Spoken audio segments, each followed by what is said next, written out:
There is a question looping inside you right now. It has been looping for months, maybe longer. You want wealth. You can feel the weight of that desire pressing against your chest every morning.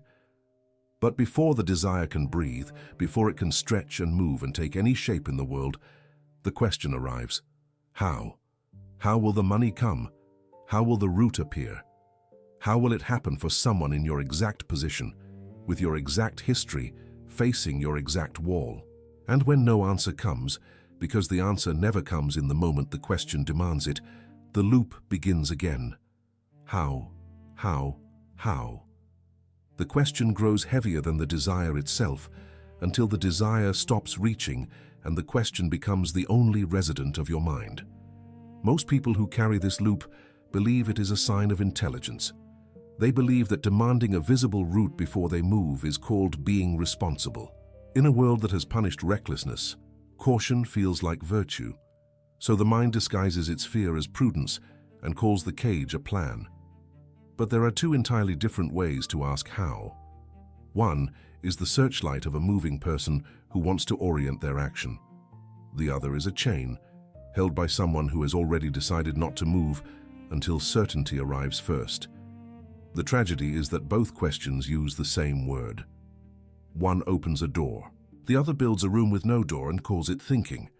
Wallace Wattles, writing at the turn of the 20th century, in a work that has outlasted nearly every business strategy published in the same era, made a discovery that most people still have not absorbed. He wrote that the creative mind does not begin with visible method. It does not begin with the known route, the confirmed channel, or the map that the anxious eye can verify before stepping forward. The source of wealth, he taught, is not contained within the range of steps that fear can imagine. It is larger, it is deeper. It moves through channels the worried mind cannot draw in advance, and the how trap, that relentless mental demand for root before faith, does not protect the person who carries it. It blocks the very movement it claims to be preparing for.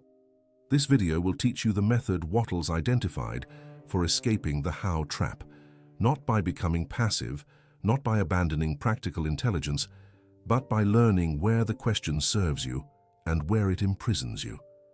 Every step of that escape will be laid open here, but before you can use it, you need to see something uncomfortable, something the trap does not want you to examine too closely. It is possible, and this is the open wound this entire teaching presses, that the certainty you have been demanding is not wisdom. It may be the very condition that has been holding the door shut against wealth's arrival. Picture a single ordinary morning. You sit with the desire. Wealth, real, substantial, transformative wealth, is something you genuinely want, not abstractly, not as a distant fantasy filed away for later. You want it now, with urgency, with hunger. So you begin to think. You look for the plan. You reach for the complete picture, the strategy that accounts for every variable, the sequence that shows exactly how step 1 becomes. Step 10 becomes the life you have been imagining. And the picture does not arrive fully formed, so you search harder. You compare routes, you weigh options. And the morning passes without a single step taken, because no plan revealed itself as complete enough to deserve your commitment. This pattern is not occasional for most people. It runs on a cycle tied to desire itself. Every time the want rises with enough heat to demand action, the mind immediately escalates the question of route. How will the money arrive? Through which person? By what mechanism? At what timing? These are not idle curiosities. They feel like requirements. They feel like the entrance conditions that must be satisfied before the inner door can open. And because wealth does not deliver a detailed itinerary in advance, the conditions never get satisfied. The desire waits. The questions accumulate. The morning becomes another afternoon that ends without movement. What makes this so difficult to see from the inside is that the freezing feels like thinking. The person who sits motionless at the edge of a desire they will not pursue believes they are working. They are analyzing. They are gathering data. They are waiting for clarity that feels just one more piece of information away. They are not aware that they have confused the feeling of searching with the act of moving. They believe that when enough certainty collects, the movement will naturally follow. What they do not realize is that for most routes worth walking, certainty does not precede movement. It follows it. The frozen person asks questions that no present evidence can answer. They ask who will help them. They ask when the right moment will appear. They ask whether the timing is right, whether the market will cooperate, whether their idea has been tried before, and whether the people who tried it survived. Every one of these questions is real. Every one of them deserves a thoughtful answer. But the person asking is not searching for answers. They are searching for permission. And the questions keep arriving not because more data would unlock movement, but because the underlying condition, fear, demanding total visibility before a single step, remains in place. No amount of new information satisfies a condition rooted in fear. When the frozen state becomes uncomfortable enough, most people attempt an escape. They do not stop asking how. They simply ask it more aggressively and in more directions. More videos, more books, more strategies compared side by side, more systems examined, more frameworks downloaded, more other people's journeys studied, in the hope that one of them will finally reveal the exact route that applies here, to this person, in this situation.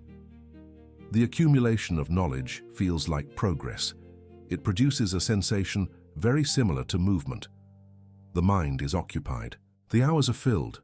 There is a growing library of approaches, a dense archive of methods, and an increasingly complex internal taxonomy of everything that might or might not work.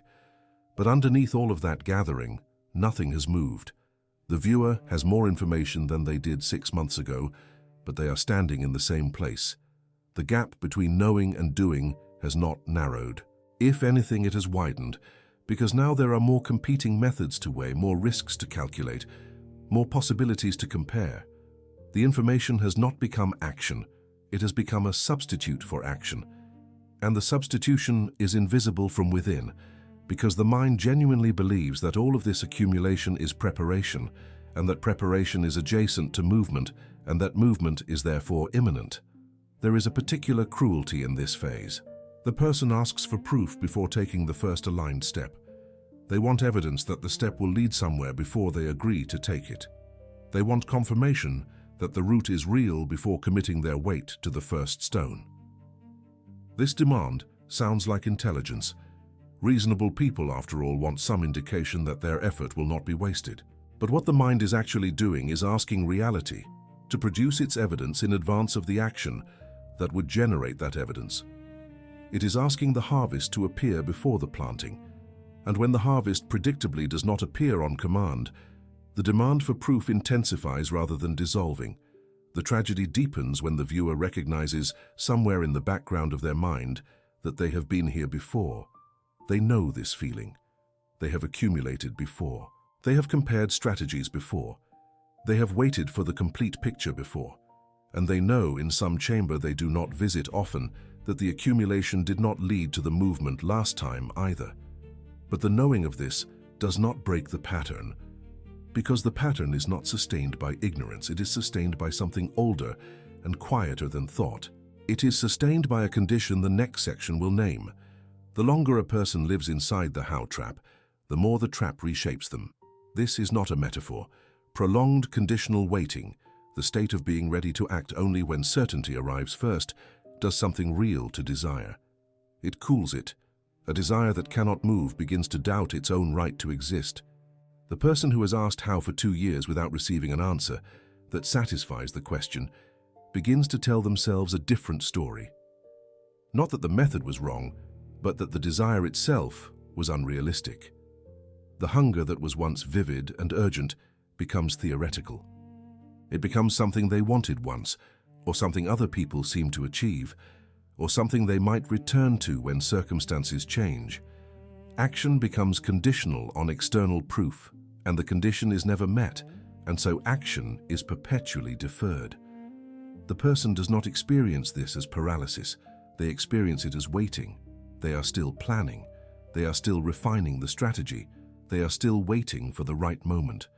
But what is actually happening is that the window between desire and action has stretched so wide that desire has lost its heat by the time action is even discussed. The fire is still alive, technically, but it is a fire someone keeps interrupting every time it builds toward flame. The viewer becomes something they did not intend to become, an expert in impossibility, not in the loud, cynical sense of someone who openly declares that wealth cannot be reached. Subtler than that, they become someone who knows intimately and in precise detail exactly why every particular route is too risky, too competitive, too dependent on luck, too outside their current position, too early, too late, or too undefined to pursue. They have studied enough routes to build a comprehensive case against each one, and this expertise is genuinely sophisticated. The objections are often real, the risks they identify are often genuine. But the sophistication of the case against movement is itself the product of the trap. And here is the consequence that Wattles' teaching makes unavoidable.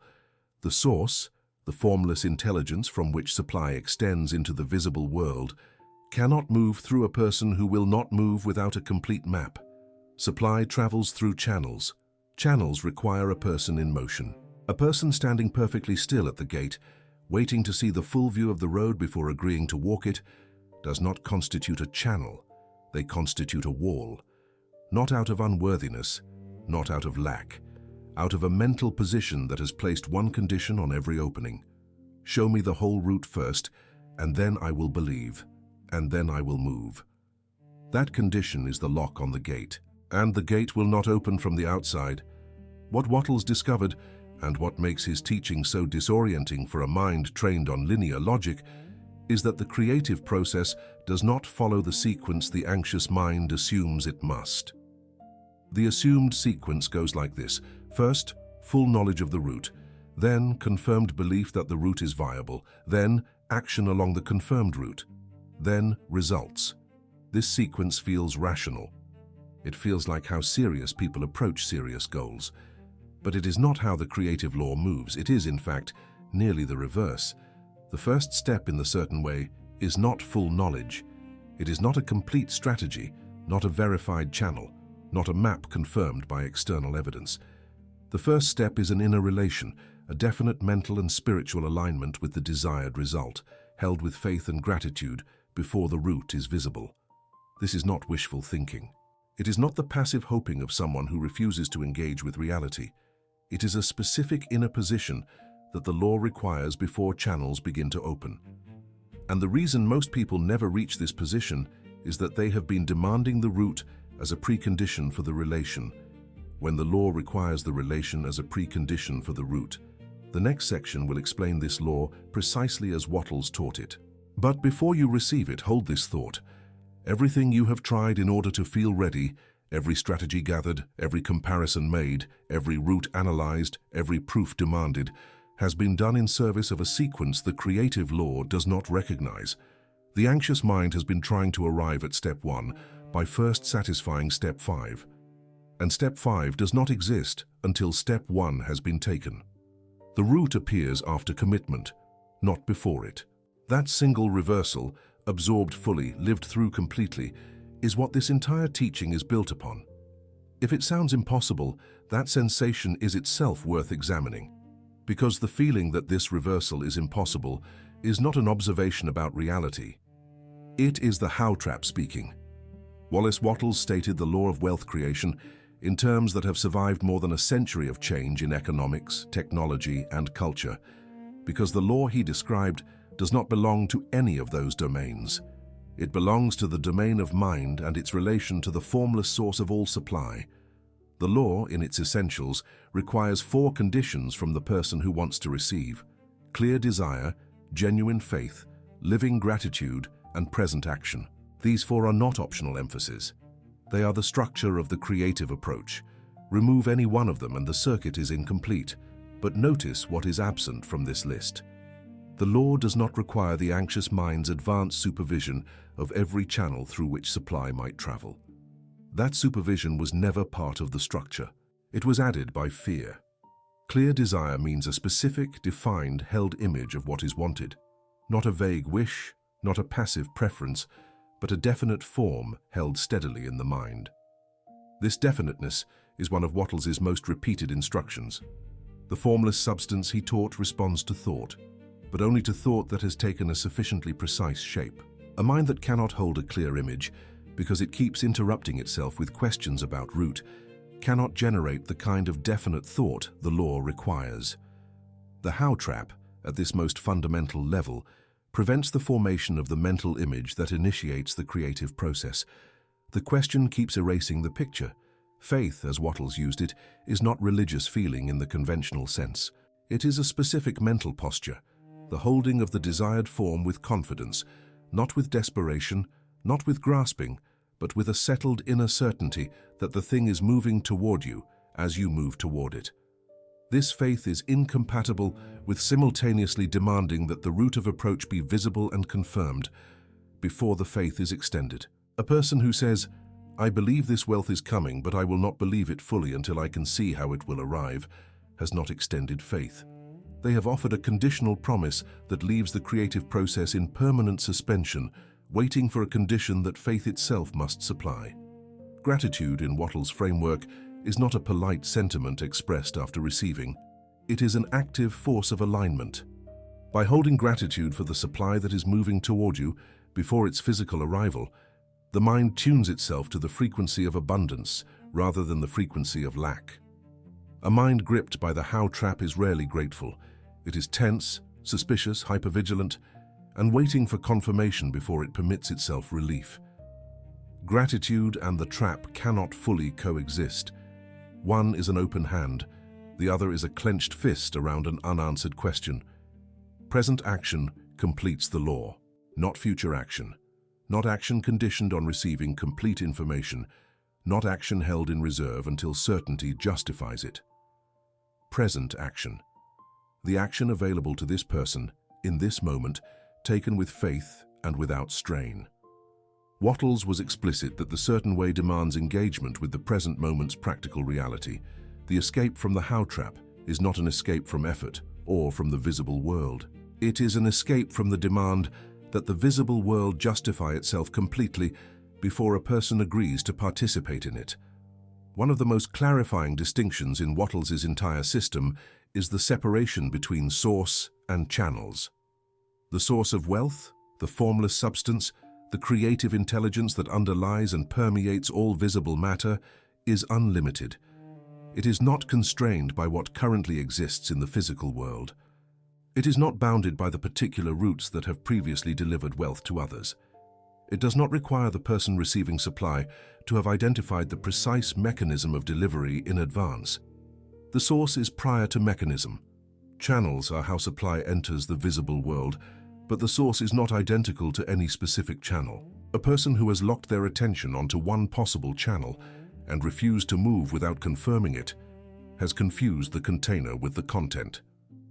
The implication of this separation is enormous. If you are demanding to know how wealth will arrive before you permit yourself to believe it is coming, you are essentially asking the source to show you its mechanism before you will acknowledge its existence. But the source does not require your acknowledgement to exist, and the channels through which it moves into your life do not need to be invented by your anxious analysis. They are opened by your inner position, your definite thought, your faith, your gratitude, and the action you take in the present. Wattles taught that a person aligned with supply will be moved toward opportunities, will encounter the right people, will find the right conditions, not because they have thought their way to those channels, but because inner alignment with supply is what makes those channels accessible. Present action over future anxiety is one of the most repeated principles in Wattles' method. He was not a teacher of passivity. He was, in fact, deeply insistent on efficient action, on doing the thing in front of you with full power, full commitment, and full attention. But he drew a sharp distinction between doing what is present with complete energy and doing nothing while obsessing over what might need to be done at a future stage you have not yet reached. The how trap is almost always a trap of future obsession. The person inside it is not present. They are somewhere 3 steps ahead, trying to confirm that the path continues before they agree to walk the step beneath their feet. The mind that operates in the certain way, as Wattles described it, holds a form. It does not hold a complete architectural blueprint. It holds the form of the desired result, the clear image of what is wanted, held with faith and gratitude, and then it acts on what is present. The form it holds is not a detailed process map. It is a living intention. The difference between these two things is the difference between a creative relationship with supply and a managerial relationship with anxiety. One produces movement, the other produces notes. The method begins, always and without exception, with relation to supply, not with knowledge of route, not with approval of mechanism, not with proof of delivery. Relation to supply means holding the mind in the posture of one who is already in creative partnership with the formless source, already aligned, already trusting, already grateful, already acting. This is the beginning of the certain way. Everything else, channels, timing, visible openings, is what the source arranges on the other side of that relation. The viewer's role is to establish the relation and act. The source's role is to manage what the viewer's mind cannot manage, the infinite complexity of the route. At some point in this teaching, a voice rises. It says, "If I stop asking how, am I not just sitting and waiting for wealth to fall from the sky? If I release my grip on the question of route, am I not becoming the passive dreamer that every responsible adult was warned against?" This concern is not foolish. It deserves a direct answer, and Wattles gave one. Escaping the how trap has nothing to do with refusing practical steps. It has everything to do with refusing to let fear define what is possible before a step has been taken. The person who lives in the certain way still acts. They act more decisively, more fully, and with greater practical engagement than the person trapped in analysis, because they are not spending their energy rehearsing objections. Their action is clean. It is not hedged by 100 unanswered questions. It is not withheld pending approval from a route that has not yet appeared. It is given fully to what is present, because what is present is always enough to initiate the creative process. The practical steps are taken. The effort is real. The difference is not between acting and not acting. It is between acting from faith and acting from fear, or more precisely, between acting and refusing to act until fear's conditions are satisfied. There is another misreading worth addressing. Some people here release the how and interpret it as permission to avoid the thing they are actually afraid of doing. They use the philosophy as a cover. They say they are trusting the source, while what they are actually doing is postponing a specific, available, practical action that carries real discomfort. Wattles did not teach this. He taught present action, the concrete thing that can be done now with what is at hand. Releasing the how trap means releasing the demand that all future steps be visible before the present step is taken. It does not mean releasing the present step itself. The present step is the beginning of the whole chain. The distinction Wattles draws is between refusing to let fear draw the boundary of what is achievable and refusing to engage with reality altogether.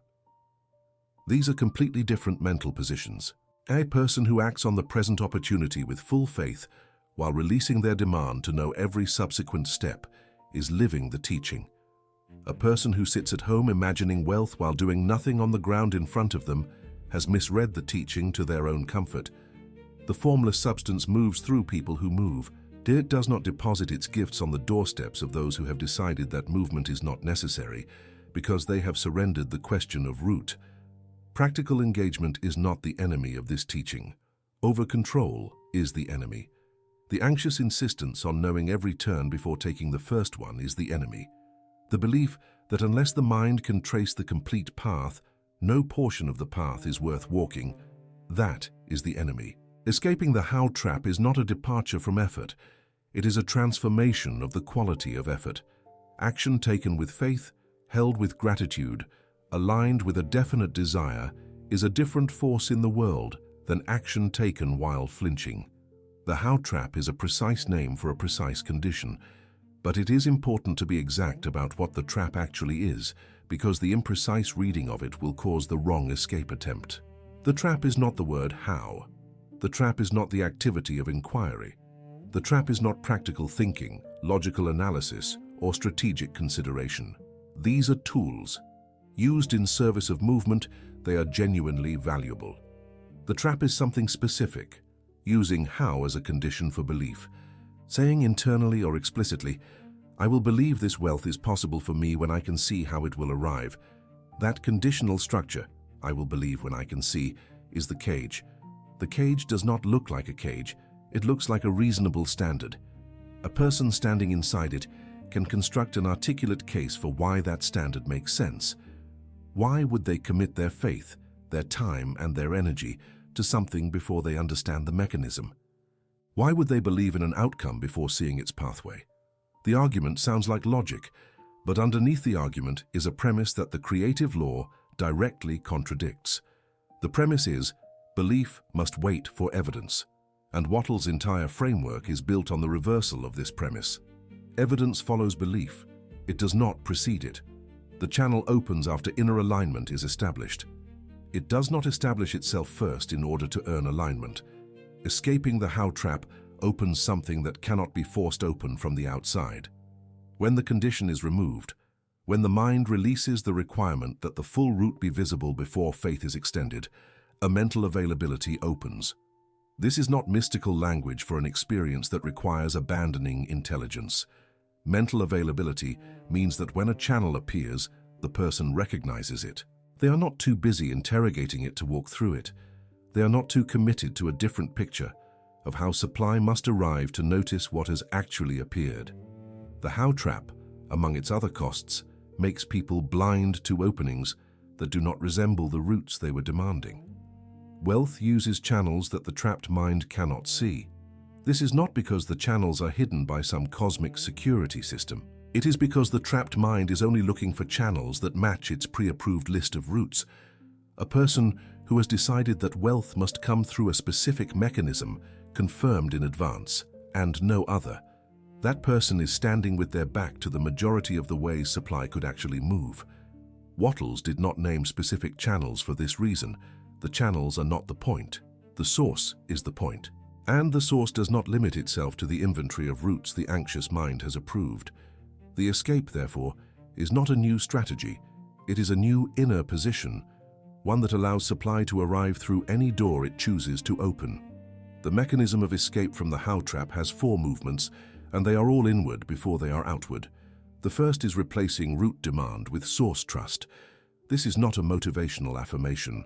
It is a specific act of redirecting the mind's object of certainty. Instead of holding supply hostage to a visible route, the mind anchors its certainty in the source itself. The formless creative intelligence that Wattles taught is unlimited and already moving toward those who align with it. Root demand asks, how will this arrive? Source trust answers, the source is sufficient for what I cannot trace. These 2 positions produce entirely different inner states, and those inner states produce entirely different outer movements. The second movement is replacing frozen analysis with present action. The mind that has been consuming itself with route mapping must be redirected toward the present step, not the 10th step, not the complete sequence. The nearest clear action, the thing that can be done today with what is at hand, in service of the desire held with faith. This redirection is a discipline, not a single decision. The how trap will reassert itself. It will demand to know where this present action leads before it permits the action to proceed. The discipline is to act anyway, to take the clear present step, without first demanding its confirmation from a future that only reveals itself through movement. The third movement is replacing proof addiction with inner certainty. Proof addiction is the state in which a person has made their commitment to movement contingent on external confirmation that movement is warranted. This addiction masquerades as prudence, as careful discernment, as the responsible avoidance of risk. But at its core, it is a transfer of authority over one's inner state to external circumstances. It is saying, my certainty depends on what the world shows me first. Inner certainty, as Wattles taught it, is not manufactured confidence. It is the natural condition of a mind that has genuinely aligned with the creative source, that has held the definite form with faith and gratitude long enough that the alignment becomes a felt reality, not a forced performance. The fourth movement is replacing mental supervision with receptive movement. The trapped mind attempts to supervise the entire creative process from its vantage point of incomplete information. It insists on monitoring each channel, approving each step, confirming each possibility before permitting the next. This supervision is not only exhausting, It actively obstructs the very process it is attempting to manage. Receptive movement is different. It is the condition of a person who has established their inner alignment, taken their present action, and then remained genuinely open, attentive, alert, and available to what appears. They are not passive, they are receptively active. The difference is that they are not trying to force the supply into a specific shape, while simultaneously blocking every other shape it could take. Together, these four movements constitute the escape mechanism. None of them is a single event. All of them are practices, orientations the mind returns to repeatedly, especially when the old pull towards certainty first intensifies. The how trap was not built in a moment. Its dissolution is not a moment either. It is a sustained inner repositioning, repeated daily, refined through each encounter with doubt, deepened through each act taken without the full map in hand. The mechanism, in its simplest form, is this: trust the source rather than demanding the route. Act on what is present rather than waiting for what is complete. Replace external proof with inner alignment, and stay open rather than trying to manage the delivery. 4 movements, 4 replacements, all of them operating at the level where the trap was built, the level of the mind's relation to uncertainty, to supply, and to its own authority. The first thing that happens when the mechanism begins operating is almost imperceptible. The mind, which has been gripping tightly around one particular vision of how supply must arrive, begins to loosen. Not because the desire has faded. The desire, if anything, becomes clearer when it is no longer interrupted by the interrogation. The loosening happens because the demand for a specific route is quietly withdrawn. The mind stops requiring that wealth arrive through door number 3 at a confirmed time, along a verified path. And in that loosening, something changes in the quality of attention. Attention widens. The person who was narrowly scanning for confirmation of the one route they had approved begins to notice other presences in their environment. A conversation they might previously have dismissed as irrelevant takes on new texture. An idea that would have been rejected because it did not match the predetermined plan arrives without resistance. An opportunity that lives in the peripheral vision of the how-trapped mind suddenly appears in direct view. This widening is not luck. It is the natural consequence of releasing the attentional narrowing that the trap imposed. Present action creates contact. When a person takes the available step, the clear, faithful, practical movement that the present moment offers, they enter into contact with the world in a way that analysis alone never achieves. Contact means encounter. Encounter means exchange. And exchange is the environment in which channels reveal themselves. A person who moves even without the full map begins brushing against the fabric of the world at points they could not have accessed while standing still. Those contact points are not random. They are the places where the next visible opening begins to form.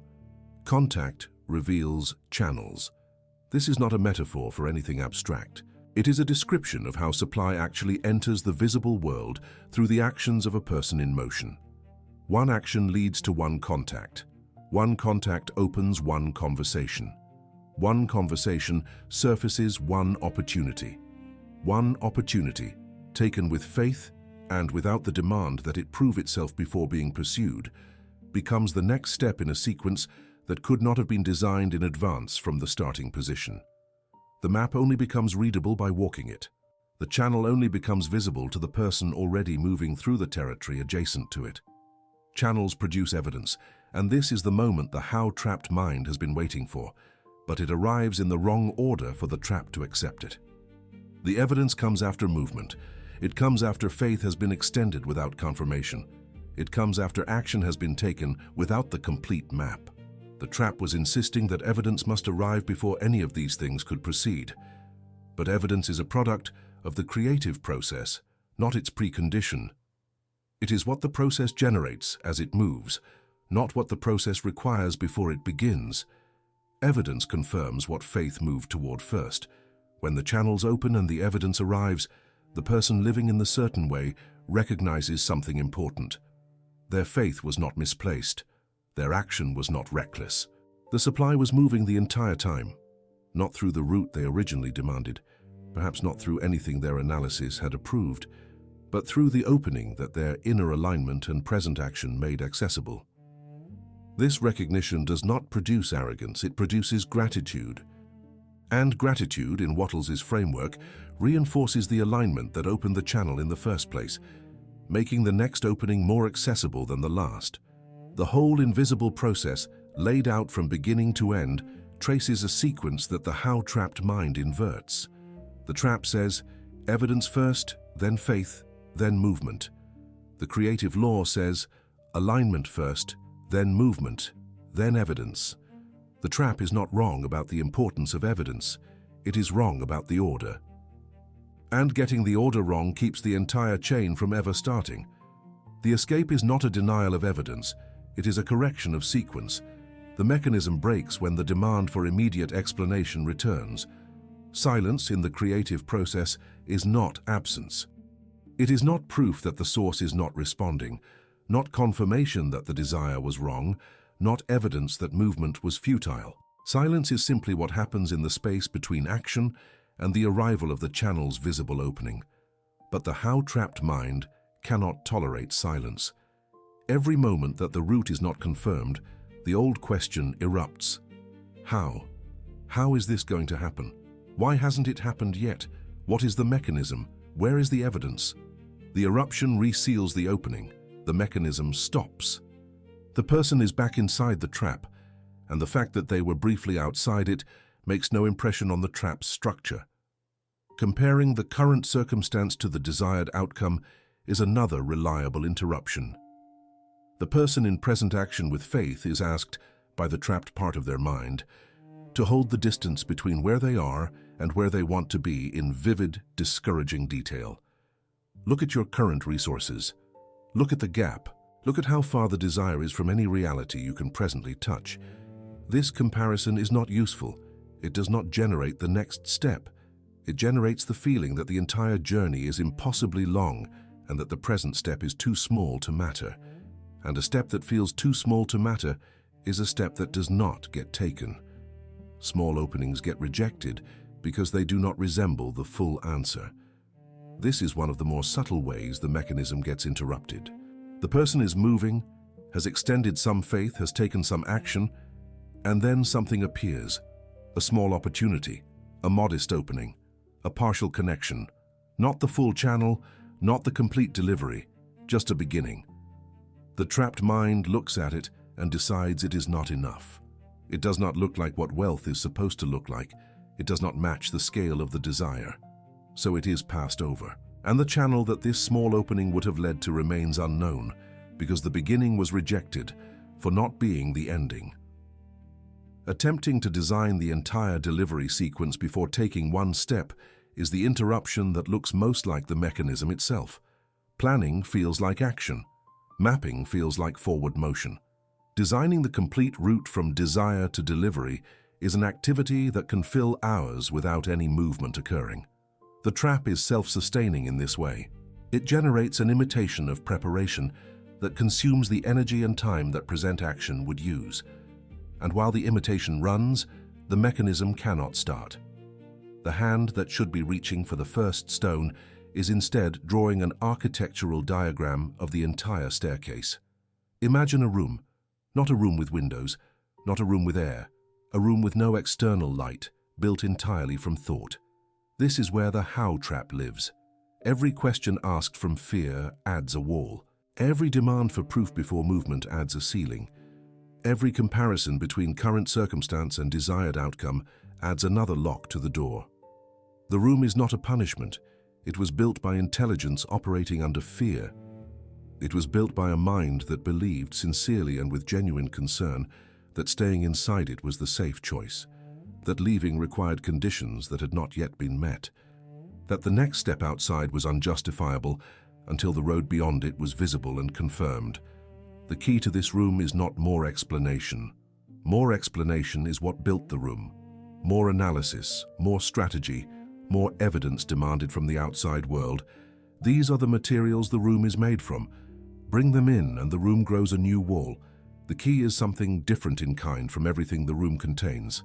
The key is movement in the certain way, a definite form held with faith, a present action taken without the complete map, a willingness to step into the unknown, not because the unknown is safe, but because standing still inside the known has already proven its cost. The door opens from the side of action. From inside the room, the door appears to have no handle. No amount of pushing from the inside, no amount of logical force, no amount of demanding that the door explain itself before opening, none of this produces movement. The door's mechanism is on the outside. It opens when a person has stepped through it, which appears paradoxical until you understand that the door in this metaphor is not a physical object. It is an inner threshold. The step through it is the act of taking present action with faith before the route is confirmed. And the moment the step is taken, the door is already behind you. You are already outside. The room's power over you ends at the exact moment you stop requiring the route before the step. There is a truth in this, that the trapped mind resists with great sophistication. The trap was built by thinking. Every wall, every lock, every ceiling was constructed from thought, specifically from fearful thought, masquerading as rational thought. The escape, therefore, cannot be achieved through more of the same thinking. A trap built by thinking cannot be thought through. A cage whose bars are made of mental demand cannot be bent by applying more mental force to the demand. The way out is categorically different from the material the cage is made of. It is the willingness to move before knowing, to act before the room explains itself, to step toward the door without waiting for the handle to appear. This metaphor is not decorative. It is operational. Every time you find yourself inside the loop, how, with no answer arriving and desire cooling, you are standing inside that room again. The question to ask is not, what is the answer to how?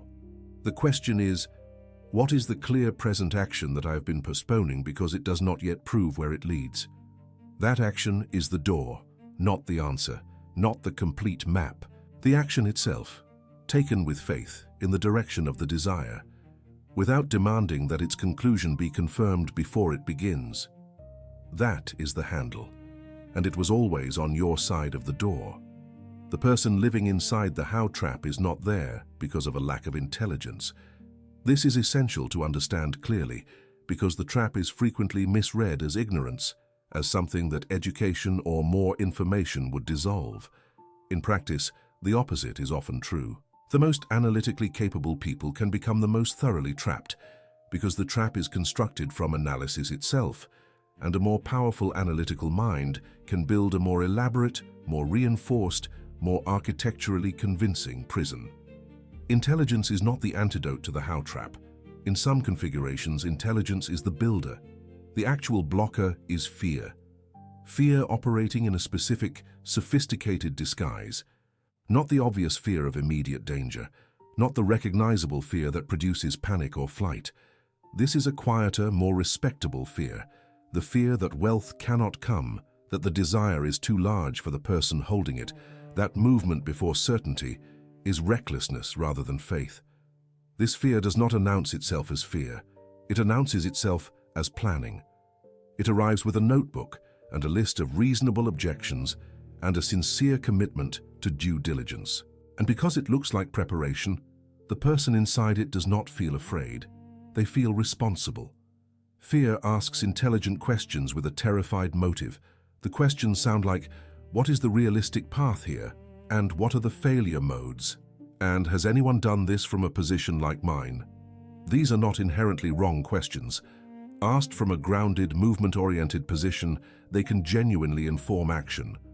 But asked from fear, asked as conditions that must be satisfied before any movement will be permitted, they serve a different function entirely.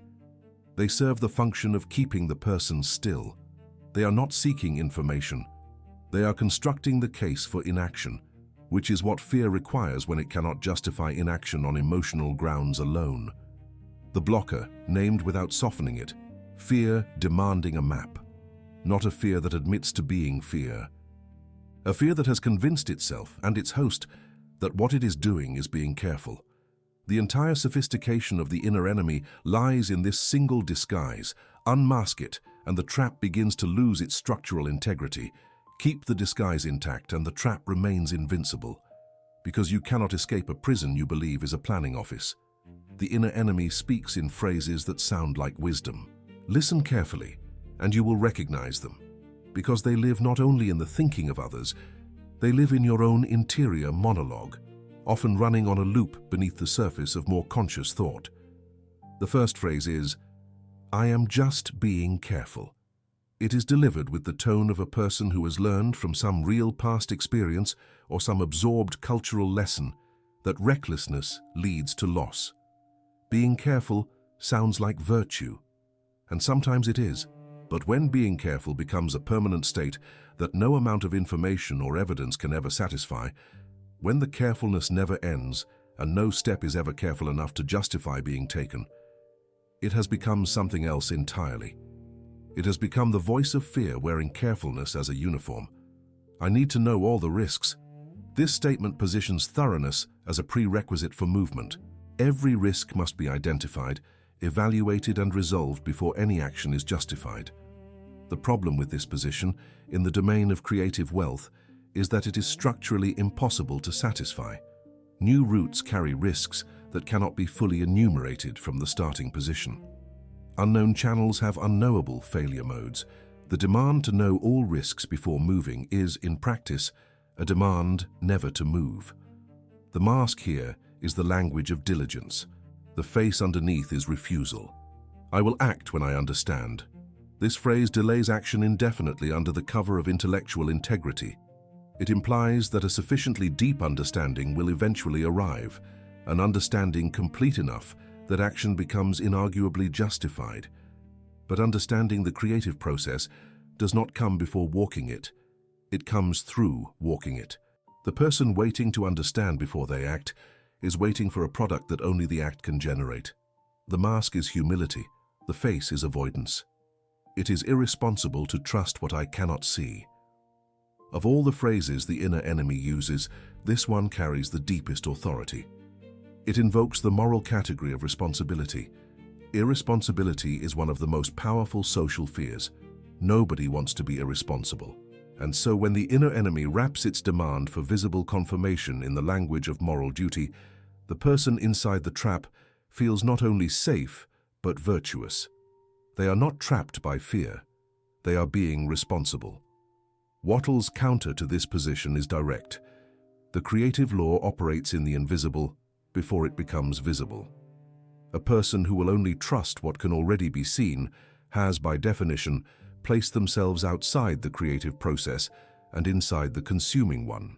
They are not being responsible with their future. They are describing a past that has already closed. These masks are not always false in their content. Sometimes carefulness is genuinely needed. Sometimes understanding does matter before a step. The mask is not the phrase itself. The mask is the function the phrase is serving, whether it is opening movement or closing it. That is the distinction the inner enemy exploits. It uses legitimate language to accomplish an illegitimate purpose. And because the language is legitimate, the person who hears it from the inside has no automatic reason to question it. The test is not the words. The test is the effect. Does asking this question open action or seal it shut? The how trap has a cost that compounds. It does not simply keep a person still while leaving everything else unchanged. It actively deteriorates the inner conditions required for wealth to move. Desire, when kept inside analysis long enough without being permitted to act, begins to age. Not to mature, to age. There is a difference between a desire refined by experience and a desire worn down by indefinite postponement. The refined desire becomes sharper, more specific, more energetically charged. The aged desire becomes theoretical, wistful, and finally resigned. A person who has been asking how for years and receiving no satisfying answer will eventually begin to relocate the desire from the category of intention to the category of memory. Opportunities do not wait with indefinite patience. A channel that opened while the how-trapped mind was still analyzing its qualifications closes when the person does not move through it. This is not punitive. It is simply the nature of channels. They open within the context of a moving present, and the present moves on. The person inside the trap, scanning for the complete map, often does not recognize the channel at all when it appears, because it does not match the route they were demanding. And even when they do recognize it, The time spent verifying it is often longer than the window in which it was accessible. The opportunity passes. The how-trapped mind notes this as further evidence that wealth is difficult or unlikely. It does not note it as evidence that the trap itself produced the delay. The long-term resident of the how-trap becomes, as mentioned earlier, a genuine expert in impossibility. But this expertise has a second layer worth examining. The person does not merely know why their own specific routes seem implausible. They begin to reorganize their identity around the knowledge of implausibility. They become someone who is realistic, grounded, not naive, not prone to illusion. They may offer this expertise generously to others, gently cautioning people who are moving with faith, pointing out risks that the excited mind is overlooking. In this way, the trap propagates. The person trapped in analysis becomes an environmental force that reinforces the trap in others. The inner enemy at this stage has become the outer environment. And here is the deepest cost stated directly.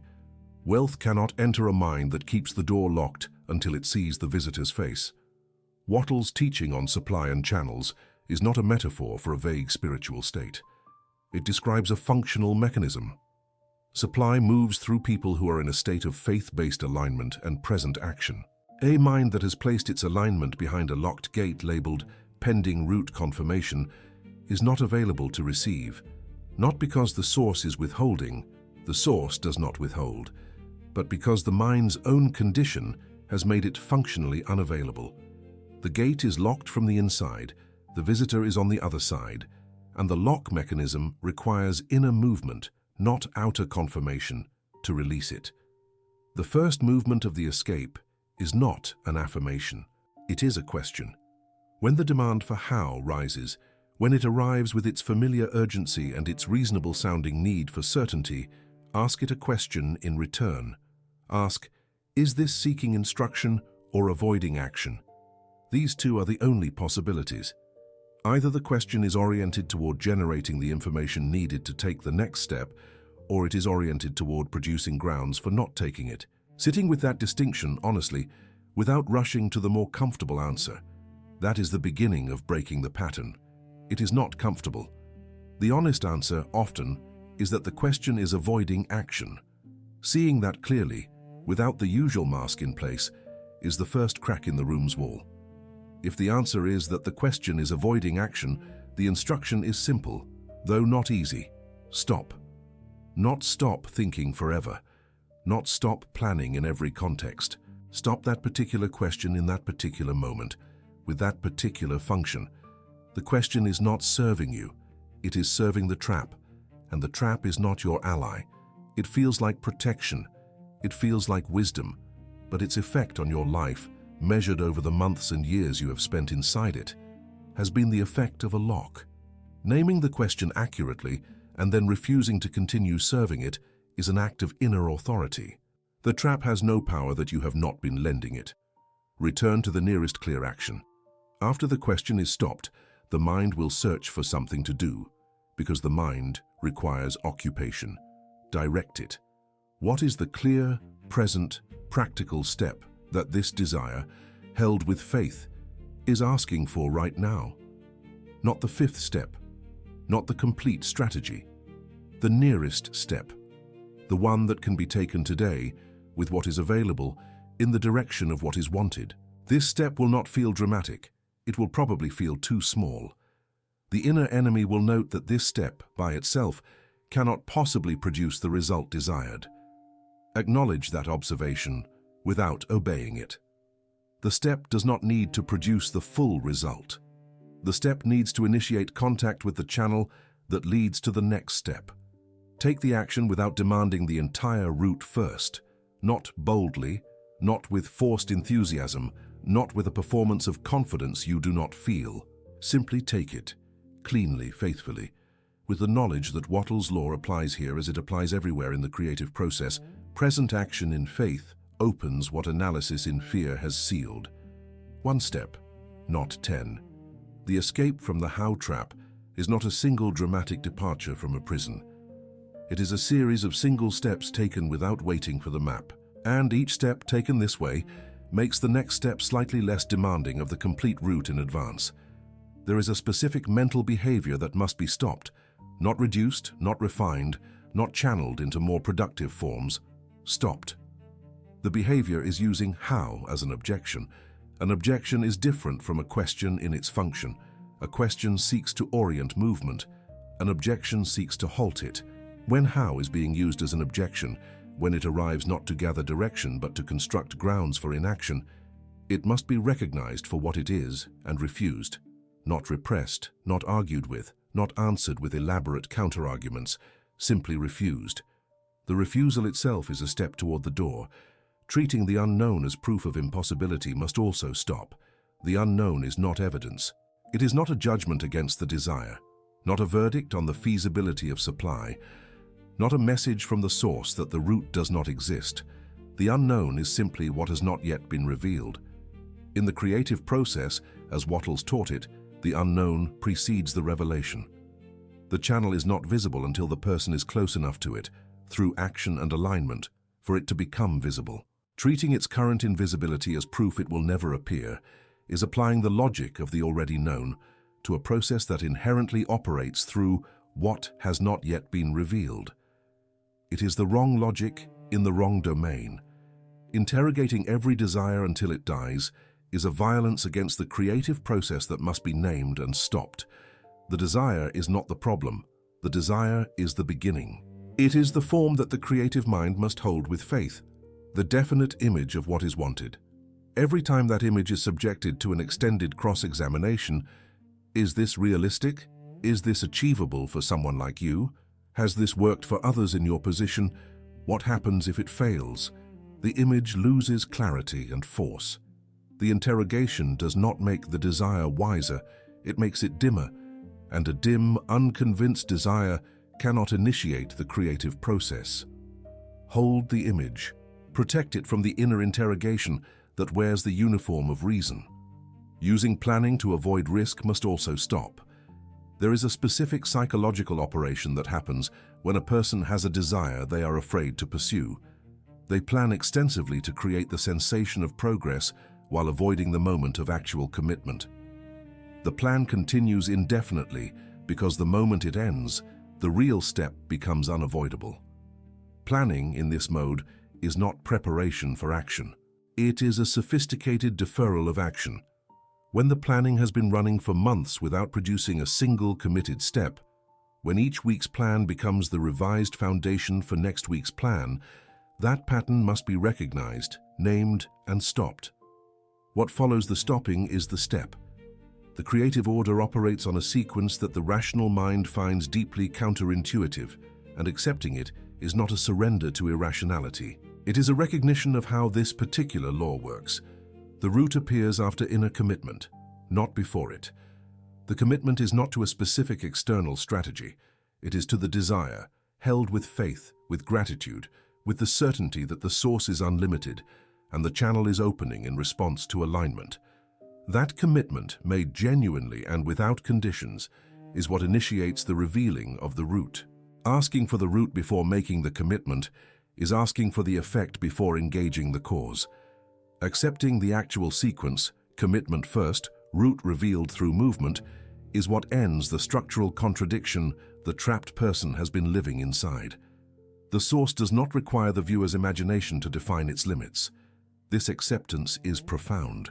The formless substance, as Wattles described it, contains within it all supply, infinitely, without the constraints of any current economic configuration, any current personal circumstance, any current limitation of the visible world.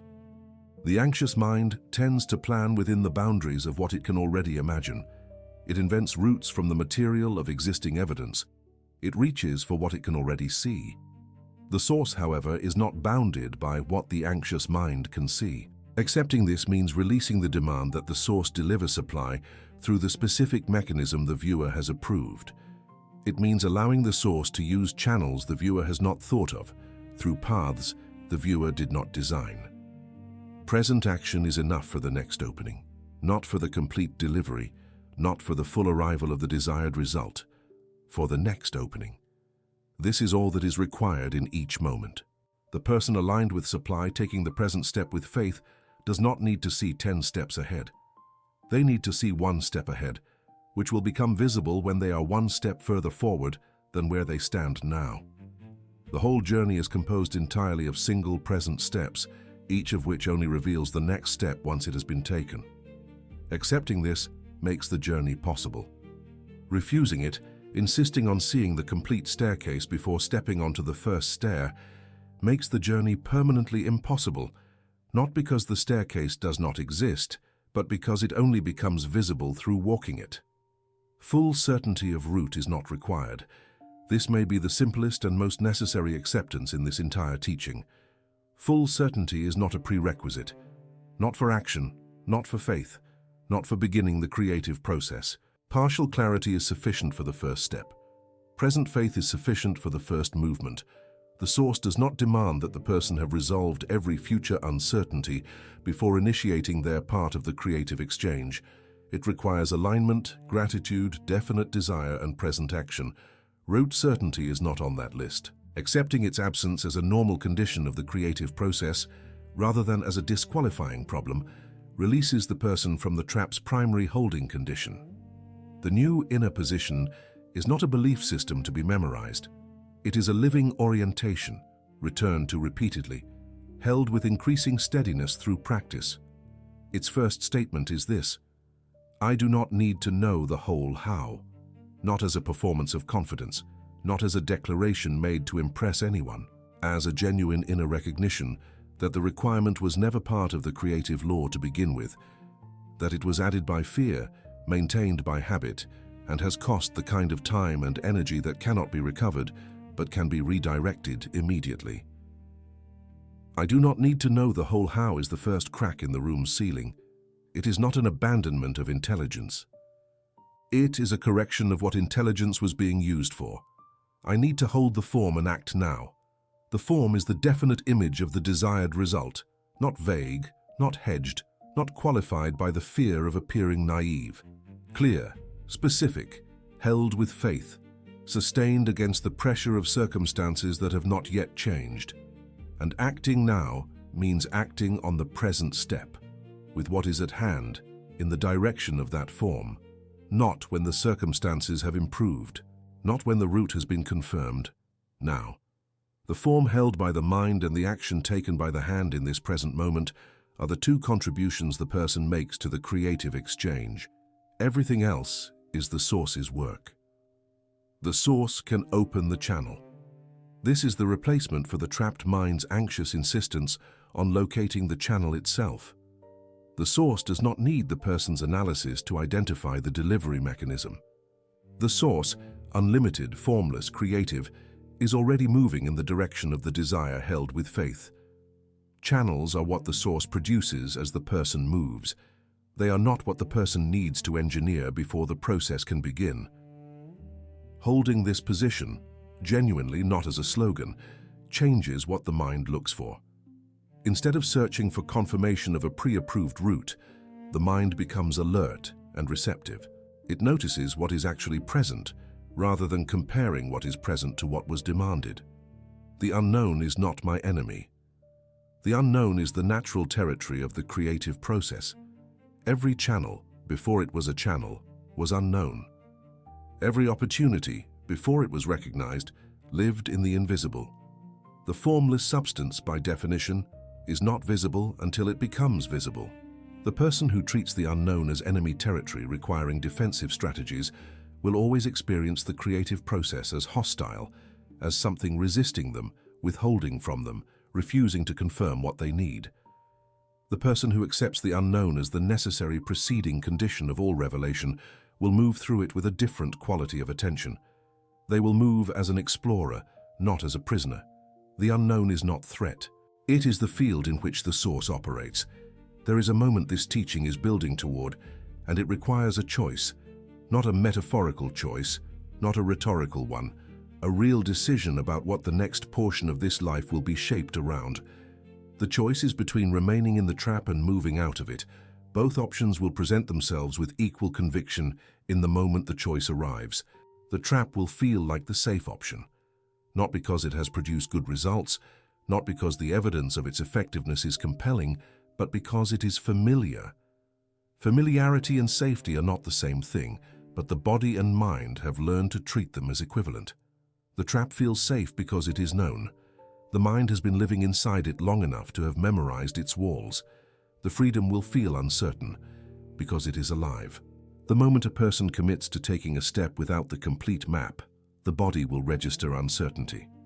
The mind will note that the outcome is unconfirmed.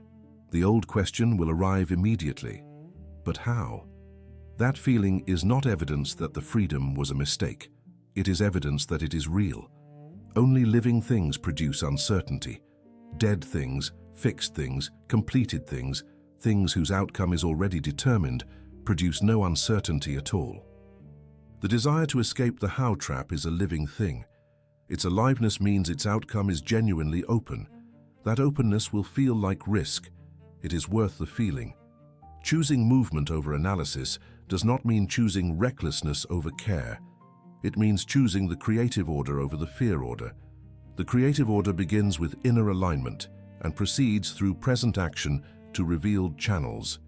The fear order begins with demands for visible certainty and proceeds through analysis to permanent deferral.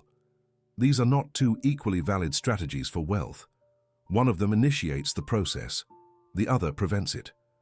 The choice between them, made clearly and with full awareness of what each produces, is the turning point the entire first half of this teaching has been pointing toward. Choose movement, not because movement guarantees the specific result, not because the route is now confirmed, not because the questions have all been answered. Choose it because the trap has already been tried at length and its outcome is already known. The trap promises safety and delivers stagnation. The movement promises nothing in advance except what the creative law has always promised. That a mind in alignment, holding the form with faith, taking the present step with gratitude, will encounter what the trapped mind cannot. That encounter is worth the uncertainty. Choose movement. The daily practice begins with a single act of recognition. When the question, how, appears, and it will appear possibly many times in a single day, the first practice is to pause before answering it, before feeding it more analysis, before treating it as an emergency requiring immediate resolution. Simply pause and ask, is this question opening action or closing faith? That distinction, made honestly in the moment, is the entire pivot of the practice. A question that is opening action is pointing toward a step. It is saying, in order to move forward here, I need to orient myself in this specific way. That question is useful. Follow it. A question that is closing faith is saying, I cannot proceed until this unknown is resolved. That question is the trap speaking. Recognize it. Do not obey it. Write the desire. This is not a passive journaling exercise. Writing the desire is an act of giving it form, taking the image held in the mind and pressing it into language, making it specific, making it real in the way that named things become more real than unnamed things. Wattles was precise on this point. The formless substance responds to definite thought. Writing the desire is an act of definition. It sharpens what may have been a general yearning into a specific intention. It also provides an anchor during the moments when the how trap tries to replace the image of the desire with the image of all the reasons the desire is unachievable. When that replacement attempt happens, return to the written form. The desire is real. It has a shape. Here it is. Identify the nearest clear action, not the best action, not the optimal strategic action that the complete map would reveal. The nearest one, the action that is present, available, and aligned with the desire. The one that does not require confirming 5 future steps before it can be taken. Often this action is smaller than the desire seems to demand, and that smallness makes the trapped mind dismiss it. Resist that dismissal. The creative process does not require a first step that is equal in scale to the final result. It requires a first step that is genuinely taken. A small step actually taken is architecturally superior to an impressive step permanently deferred.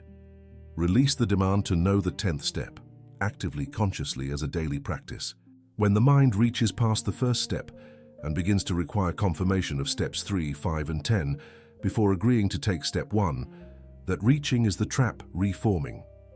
Acknowledge that steps 3, 5, and 10 cannot be confirmed from the current position, not because they do not exist, but because they only become confirmable from positions that can only be reached by walking through step 1. The 10th step will reveal its character when you are on step 9. No earlier. The demand to know it in advance is not wisdom. It is the how trap operating at a distance. Thought discipline is not the suppression of doubt.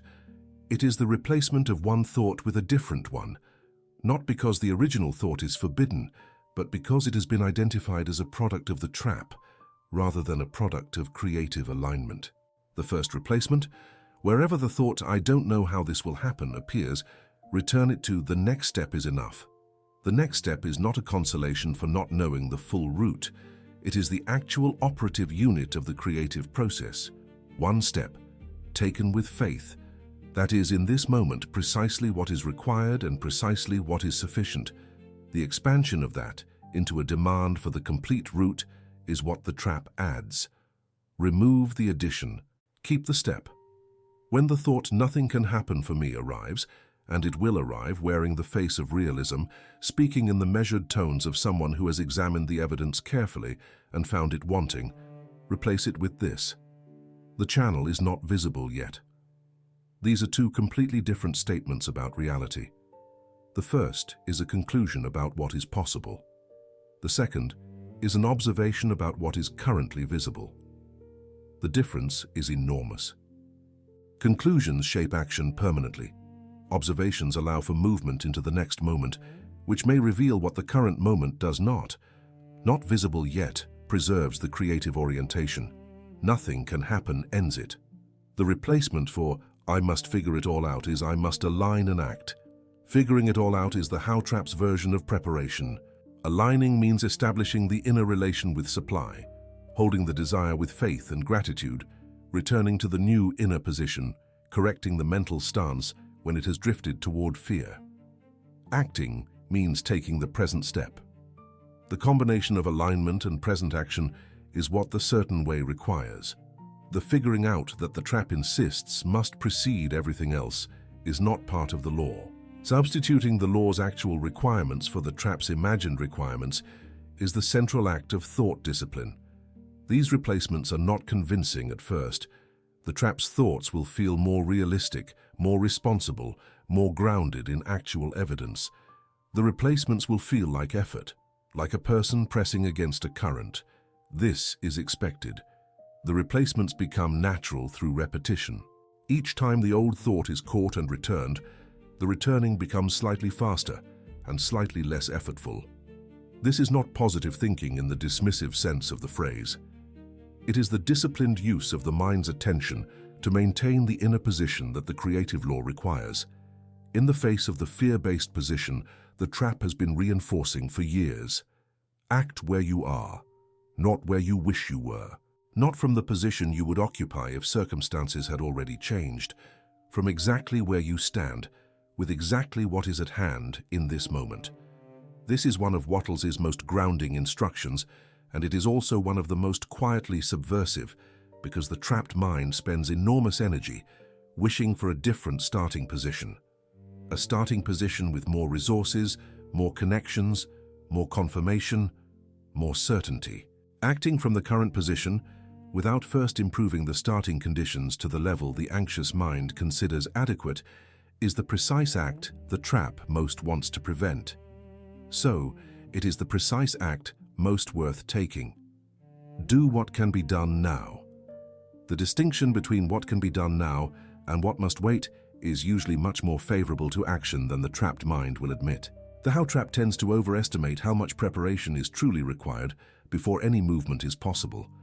Most present steps do not require the resources, connections, or confirmed certainty that the trap claims they do. Most present steps require a smaller, simpler, more available investment than the one the trap has designated as minimum.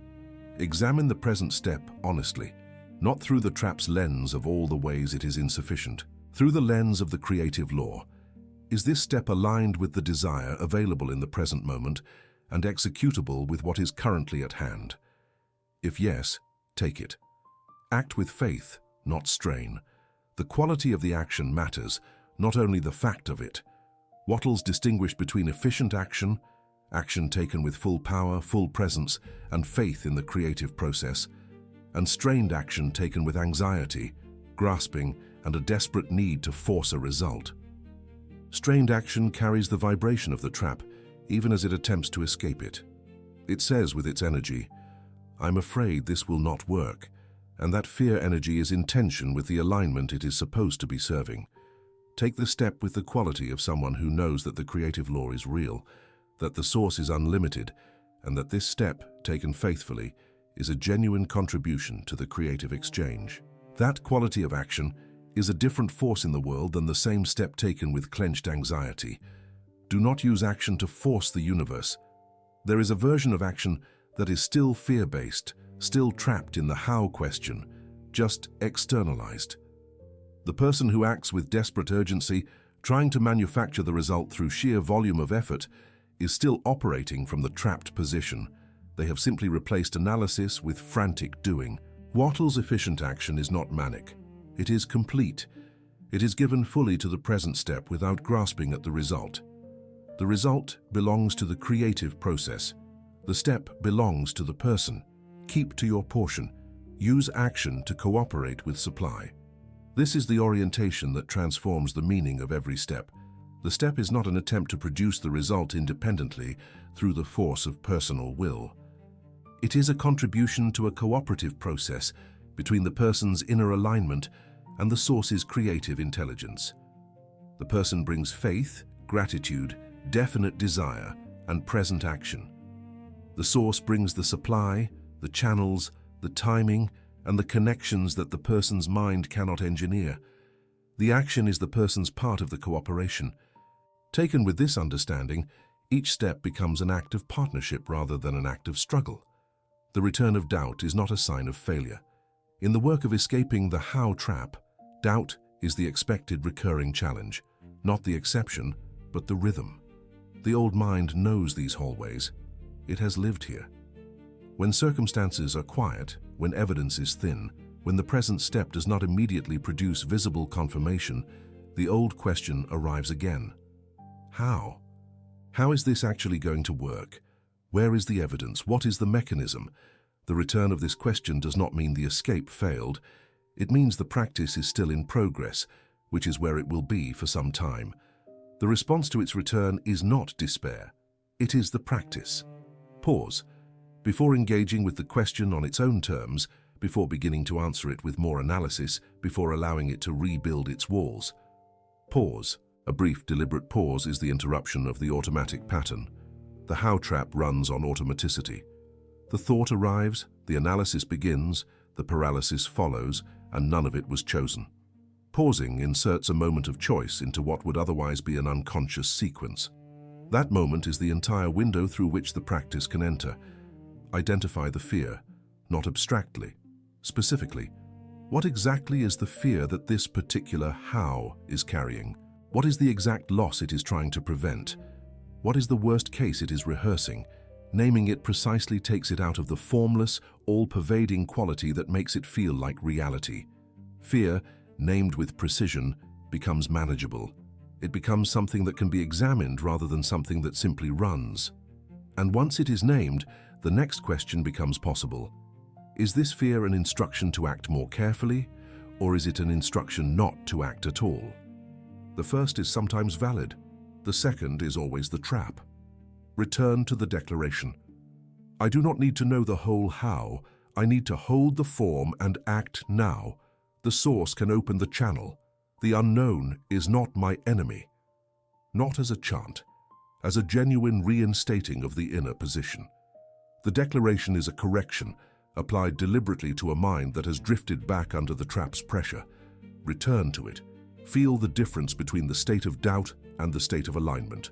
The difference is real and distinguishable, even when alignment is only partial.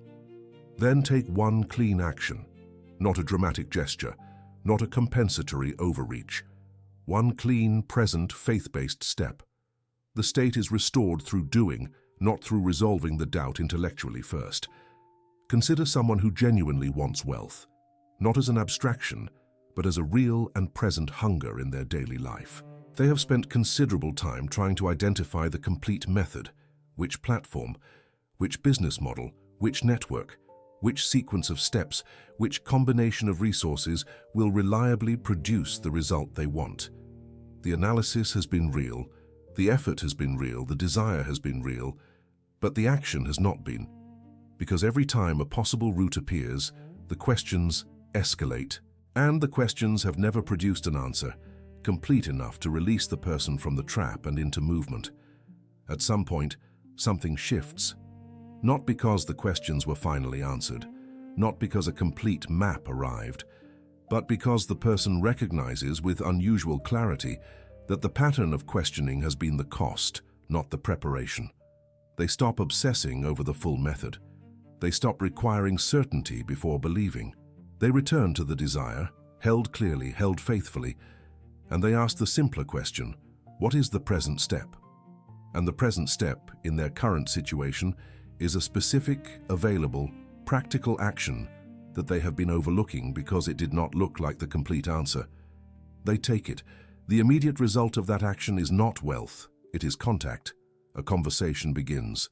A connection is made. Something that was not present before the step is now present because of it.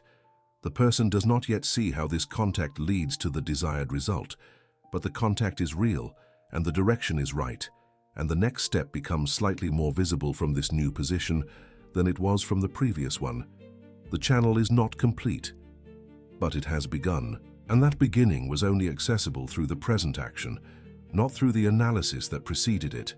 That action creates the next visible channel, not the final channel, not the complete delivery, but the next opening, which could not be seen from the starting position and can now be seen from the position the present action created.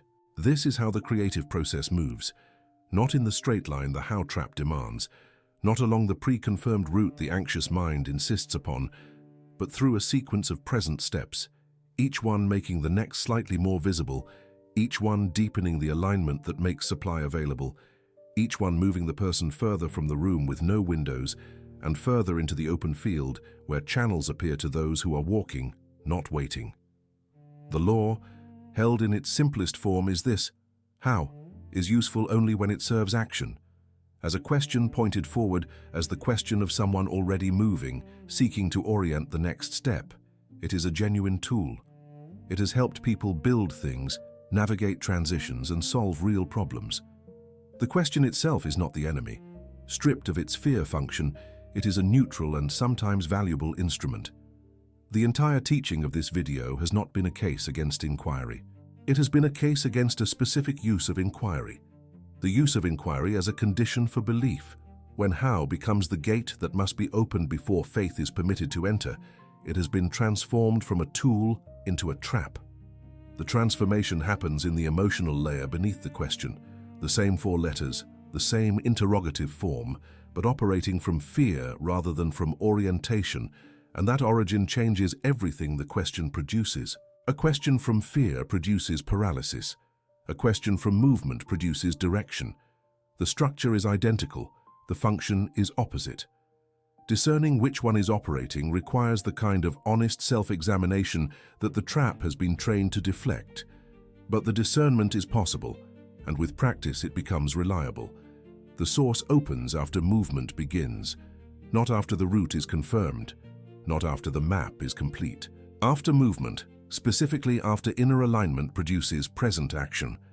This sequence is the law, not a preference, not a technique, not one approach among several equally valid options. The creative law, as Wattles discovered and documented, operates in this order. The person's role is to align, trust, hold the form, and act. The source's role is to open the channels through which supply arrives. Neither party needs to do the other's work. The person does not need to engineer the channels. The source does not need to produce the inner alignment. The division of roles is the law itself. The old life has a specific quality that can be recognized from the inside. It is the quality of someone in a room managing the door. They are busy. They are active. They are not passive in any visible sense. But all their activity is directed toward the maintenance of the question. the management of the analysis, the upkeep of the conditions that must be satisfied before any step is permitted. The day ends. Another day comes. The conditions remain unsatisfied. Another day ends. The desire cools. The expert knowledge of impossibility grows. The person becomes more fluent in the language of waiting, and the waiting is called wisdom. The new life does not begin with full certainty. It begins with a different operating principle. The person in the new life holds the desire clearly and acts on the present step, in the full knowledge that the route beyond that step is not yet visible and moves anyway. The quality of their day is different, not because circumstances have changed, because the inner position has changed. They are not managing the gate, they are walking through it. The movement produces a different sensation than the management did. It is not comfortable in the familiar way, but it is alive. And aliveness after a long stay in the analysis room has a value that cannot be explained to someone who has not yet tasted it. The old life asks how to avoid faith. This is its defining motion. Every time faith is required, every time the creative process asks for commitment without full confirmation, the old life reaches for the question. Not as a tool, as a delay. How keeps the commitment permanently pending? How keeps the faith perpetually conditional? How keeps the person in the room where analysis rules and supply cannot enter? The old life is not malicious, it is afraid. And its fear is old enough that it no longer recognizes itself as fear. It has become the default mode, the normal state, the baseline from which all considerations begin. The new life acts before the entire route appears. This is its defining motion, not blindly, not recklessly, but faithfully, with the specific faith Wattles described, the inner knowing that the source is unlimited, that the desire held with clarity is real, that the step taken now is a contribution to a creative process that exceeds the mind's capacity to fully trace in advance. The new life does not wait for the complete staircase. It steps onto the first stair and trusts that the second will become visible from there. It has accepted genuinely and without performance that this is how the creative law works, and in accepting it, it has stepped outside the room. The escape from the how trap is not achieved by knowing more. More is not the solution to a problem that was built from more analysis, more evidence demanded, more confirmation required, more conditions placed on the most basic act of creative movement. If knowing more were the solution, the most knowledgeable people would be the most free. In some cases, the most knowledgeable people are the most thoroughly trapped, because their knowledge has provided the most sophisticated material for building walls. The escape requires something that is not more of the same material. It requires a different relationship to the unknown. The escape comes from refusing to let the unknown rule. The unknown is real. It is not going to become known in advance through the force of more analysis. The route beyond the present step will remain unknown until the present step has been taken. This is not a problem. It is the nature of the creative process. A person who has accepted this, not as a defeat, not as a resignation, but as the actual operational reality of how supply moves through the world, is free. Not free from uncertainty, free from the requirement that uncertainty must be resolved before life can proceed. That requirement was the trap. Its dissolution is the freedom. The how is not the master. The source is the master. The question of route does not hold authority over the supply of wealth. The source holds authority, and the source operates not through the confirmed channels of the anxious mind's approved list, but through every available path into the life of a person in genuine alignment. The how trap derives its power from the belief that the mind's knowledge of the route is the controlling factor in whether wealth arrives. Wattles dismantled this belief at the root. The controlling factor is the inner condition of the person: faith, gratitude, definite desire, present action. The root is what the source produces in response to those inner conditions. It is an output of the creative process, not a required input. The teaching has been delivered. The law has been stated. The trap has been named, mapped, and exposed from every angle. The inner enemy has been unmasked. The mechanism of escape has been laid open. What remains is the step that every teaching ultimately points toward, not more understanding, not additional refinement of the concept, but a declaration, a decision made out loud with weight, with commitment, that marks the transition from someone who has absorbed the teaching to someone who is living it. A declaration is not a promise about outcomes, it is a statement about inner position. It says, I have located myself. I know where I stand. I know what I am willing to do and what I am no longer willing to do.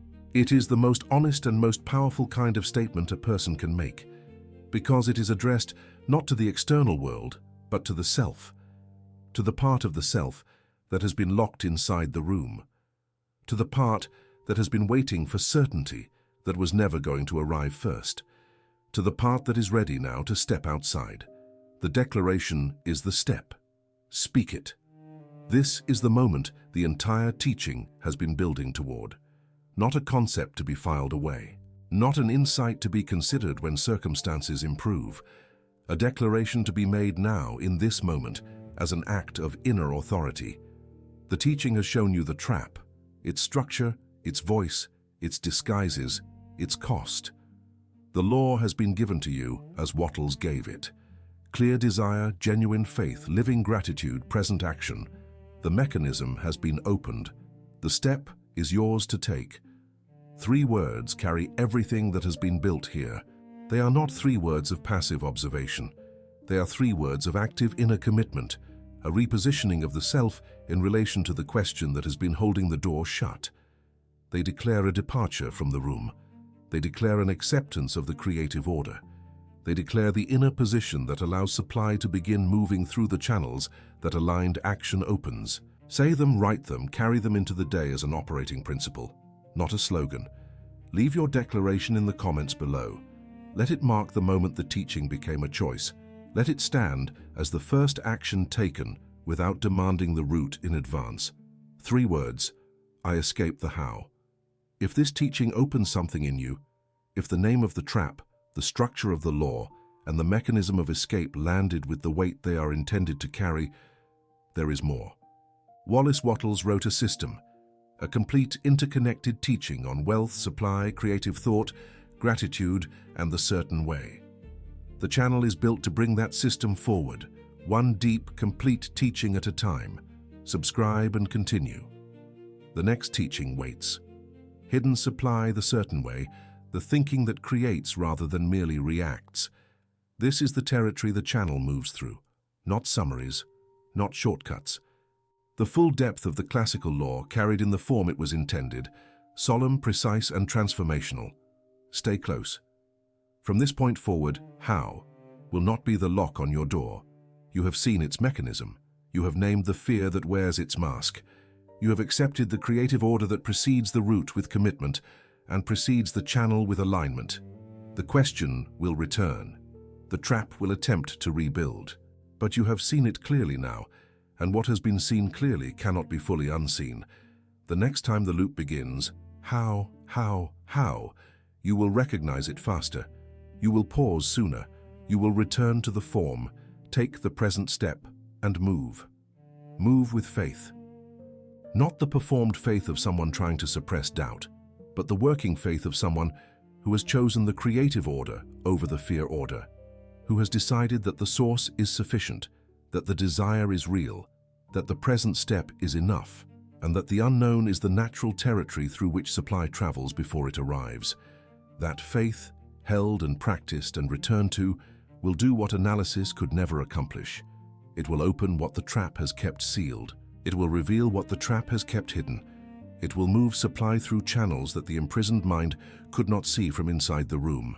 The how trap loses its power the moment you choose to leave it behind. The room exists only as long as you remain inside it, maintaining its walls with the same material that built them. Walk out. Take the step.